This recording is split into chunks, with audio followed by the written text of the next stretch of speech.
ครับขอสวัสดีพี่น้อง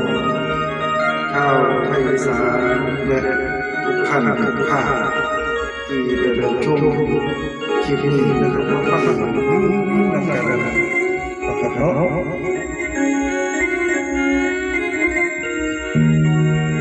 มาบัดนี้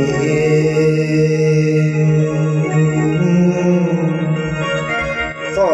เชิญชวนพี่น้องถือศาสนาพุทธบริสุทธิ์ใจกายท่องใสและใจดวงชนทั้งพวงได้ยินแล้วเชิญมาทำทานต่อเชิญมาสร้างเงินหอทิมวิมานมาสร้างสวรรค์ไว้บรรดาตาย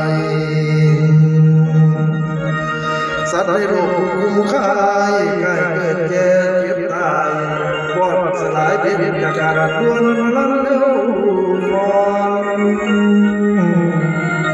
จะต้องการไปเขาเชิญตะกอนความปิ่น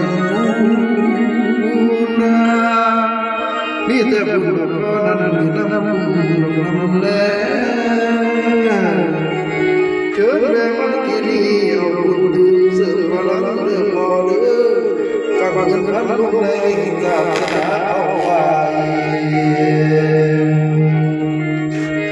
คอยกินไปน้ำไปตามสถานะหน่อยคอยเป็นทุกสิ่งทรงสมประสงค์ทุกสิ่งสิ้นใจเจ้าปรารถนาสิ่งวัดอย่ามาไกลของจันไรอย่ามาพาเกิดจากนี้และจากจะมีพรในสุดเดิ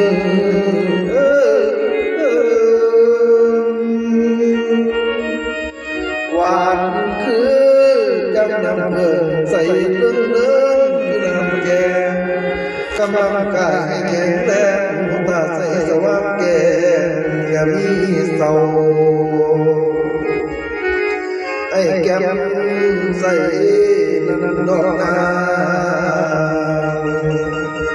สา